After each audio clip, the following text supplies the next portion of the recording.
boarded what could be called a saucer. It was some type of an interdimensional vehicle that took me to the briefing that was occurred on a planet, the local planet here in our system. It was Jupiter.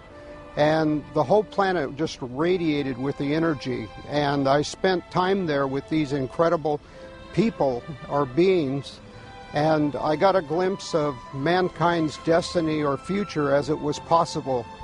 And as we approached the window, I closed my eyes, and as I did, I felt this stickiness. It was a stickiness and a feeling of something being pulled very slowly across my face. It wasn't painful, it was just very, very weird. I opened my eyes because I felt cold, I felt wind on my face, and I was aware that I was now floating outside of the window, 3 stories up, looking down at the car park with a very bright light above my head. I couldn't really see what was above my head. I was just aware of this very bright light. One little grey on each elbow, I was aware of them, and we floated up into the craft. And people have said, well, then you were abducted. And I said, no, I went very willingly. And they've also asked, how can you tell if you were to meet an extraterrestrial? And I would have to say the energy field, because when they're in your presence, they absolutely resonate at a frequency that's so much higher. And it can only be described as, dealing with them could be described as ecstasy. I had been taken in the middle of the night while I was asleep, and I was asleep through the whole thing until all of a sudden I felt some pressure going up my nose. And it startled me so much that I opened my eyes. And when I opened my eyes, I saw this large-headed being with gray skin, large black eyes, and small other features that was looking down at me. And he had long fingers that he was using to hold this instrument that he was using to shove up my nose. I feel knowledge is power. And someday, maybe next week, maybe tomorrow, maybe 5 years from now, we're going to get all of the proof we need that somebody exists. Hey, an ET might show up and I might actually get an interview. The point is that the more we know about this subject, then less legend can take over. If you see a craft hanging near you, don't get out of the car, don't stop the car, don't see what's happening. If you see one coming towards you, you don't have to be an abductee if you don't want to be. They go away, evidently. We have tens and tens of people telling us, said, I don't want to do that anymore, and they let them go. What we call abductions, or certain categories of abductions, took place as a result of an authorized genetic upgrade of the human race, trying to get us out of our warlike ways and ecologically ecocidal ways. The indigenous reptilians seem to have a very strong interest in the biosphere of Earth being stable, that it's not jeopardized unduly, and some who have kind of analyzed what the reptilians have been doing or had some kind of interaction believe that this is because the reptilians view humanity as a resource, and they don't want that resource to damage itself or damage the biosphere. They had about 18 scientists that all had been working on the project, various stages of the project, gathered around a big oval table in the Los Alamos headquarters with Edward Teller, the head of the Atomic Energy Commission, sitting at the head of the table. One of the aliens on the opposite side of the table from my engineering friend put in a white shirt and slacks so he would look less alien, but he still had his alien bigger head, bigger eyes, black eyes. And he was sitting in the conference, and the only people that he could understand everybody else because he was telepathic.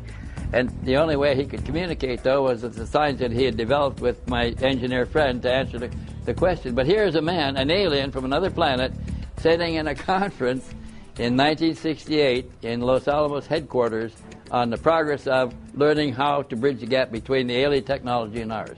They were going to suggest to the American generals additional technology exchange projects, and I think they were using me as the test guinea pig to take me on board the scout craft, and then they could test my reaction to what I was impressed with and what I wasn't with. My life changed, and I was never ever quite the same.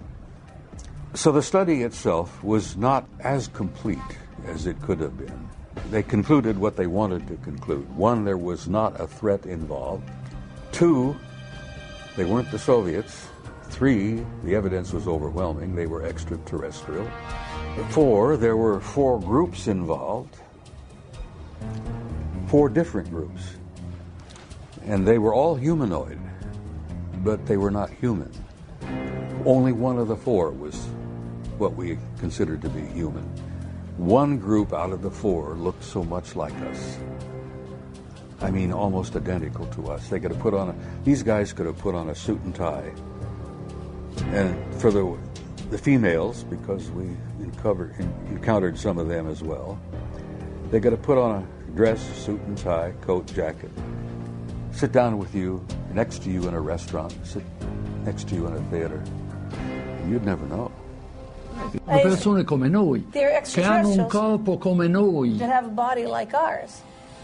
In questi UFO, And these extraterrestrial che io prendo poi quando parlo, vehicles, lo prendo in senso largo, cioè anche delle persone che o sono dentro.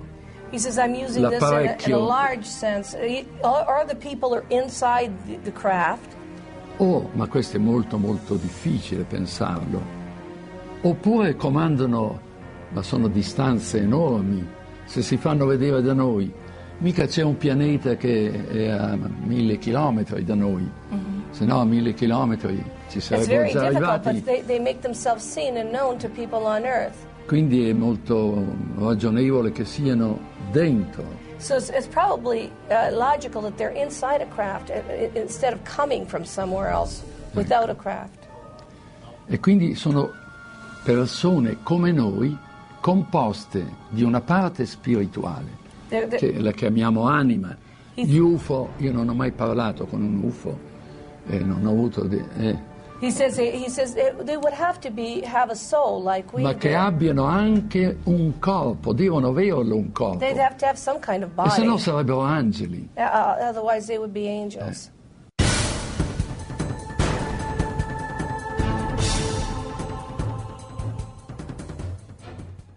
How can countries, one of which actually borders with the United States, be having UFO visitations by the hundreds when other major nations of our world insist that they are not? And even more importantly, how can these countries' governmental policies, both official and otherwise, be that they never have had UFO or alien contact? The only logical explanation is in fact that governments are willing to lie. For the past 9 years, I've been researching into the United States government files on what they have on the UFO phenomenon and all sorts of different conspiracies. And I've reached 183,000 pages of government documents on the internet. There is a political block, what I call a truth embargo, instituted by the government, that they are not ready to formally acknowledge this, quote, presence. Anything that involved absolute proof, like hardware and bodies, was siphoned off completely into another track. They just can't allow information to come out overnight so people would be perturbed and actually demand that something be done about it. They stonewall it, deny it, lie about it for, 30, 40 years, and then finally just announce it as if it's fact, and everybody goes, yeah, okay. It's clear we're dealing with a cosmic Watergate, meaning some few people within major governments have known since at least July 1947, when 2 crashed flying saucers and several alien bodies were recovered in New Mexico, that indeed some UFOs are alien spacecraft. The government set up Project Blue Book, the Air Force did, in order to investigate this subject on you might say, a low level. Researchers, mostly regular citizens, have proven without a doubt there's an extraterrestrial presence. We're being engaged. The evidence is overwhelming. And in some cases you can actually point to where the Air Force explanation completely contradicts what's inside the sighting report itself. The word UFO is actually a disinformation term that was invented after they knew that they weren't unidentified and they knew they didn't fly. So it's sort of a mind play. When the first evidence of ET visitation and hardware and so on came along, the U.S. government took the attitude that we couldn't release this to the general public because it had extreme implications for defense. We don't want our enemies to know that we've got one because then they might try to get one. To the extent that we might be able to back engineer the technology, we don't want to tell somebody else that we're trying to do such a thing. Gus Grissom, who was probably the person I was closest to, felt that they were spam in a can, that the astronauts were just a public relations campaign for a secret military program that was spending much more. The military space program was getting, was a gleaming jewel compared to the junk that NASA was getting at the time. You can get a certain amount of information out through the large media, but it's very superficial, very brief. That's what we found. The in-depth sort of disclosure of what's really going on, who's behind it, what the agenda is, that is almost always stopped. Or if they try to do it, it gets turned into something ridiculous. I almost hate the term UFOs because they really aren't unidentified to the people that know what's going on, or the researchers too. But it's what a lot of people that have the answers felt it was safe to come out of the water, so they're putting out their information on the internet, disguised or whatever. But so these other agents, per se, they're scanning all the time to counteract what's being said by other people from Intel that think it was safe to, okay, we can put this out, or they feel like it's the right thing to do now. Enough is enough, mankind has a right to know type thing. When I worked for Douglas, I was assigned to the Douglas Skyrocket. They wanted me to wire up a camera out on the wingtip that looked through a quartz window back at the canopy so that they could monitor the pilot to see what he was doing. While I went through the hangar, which was secured, there were two gentlemen in there. They introduced themselves. One was Naval Intelligence, the other one was CIA. And I started working, doing my job, wiring up the camera, while they sat around and talked, and it became very apparent to me that they were there for that purpose, to talk. They knew about all my flying saucer experiences, all the way from Korea. They told me intelligence, CIA intelligence group, had 3 intelligence digests, flying saucer photographs, witness documentation from all over the world. And they said that I should probably try to get those 3 copies, and that's when I wrote Admiral Freeman. And wasn't able to get the documents, incidentally. But in addition to that, they told me that I should tell people what my experiences have been. And I said, tell everybody you can. Because they can't. They were not allowed to talk about it. There's this curtain of ridicule that's been drawn up around the UFO phenomenon. And as long as that curtain of ridicule holds solid, the scientists will be afraid to contribute anything to looking into UFOs. And part of that curtain of ridicule involves the fact that hardly any decent papers have gotten into the refereed scientific literature. So that curtain of ridicule may be slightly opened up now that they have a paper that they can refer to, and if they feel like writing to their own papers on UFOs. The secrecy has invaded, like a cancer, many institutions, including the media, government, corporations.